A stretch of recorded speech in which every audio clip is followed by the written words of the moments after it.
Usman ng Manila Sports. Sir, anong latest sa ating Manila Sports ngayon? Of course, yung tulong ni Mayor Ani sa mga atleta natin na nanggaling po sa Manila, especially yung mga naglaro sa palarong pambansa at Batang Pinoy, sir.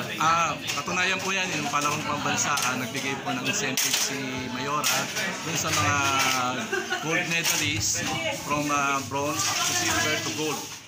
Binigyan po niya ng mga incentives na alam po, around 5,000 yung gold, 3,000 and 2,000. Tama ko po. Yun po yung mga bigay.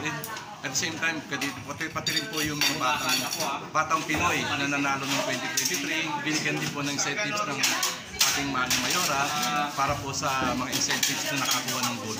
Lastly, ano yung mga paghahanda ng Manila Sports with regards na sa Batang Pinoy and others? Batang Pinoy po, kasunayan ba, pali nag-ready po kami para sa Batang Pinoy. Katunayan, makikipag-coordinate po kami sa PSC para sa event ng Batang Pinoy. Thank you so much, Sir Ruel, and God bless po.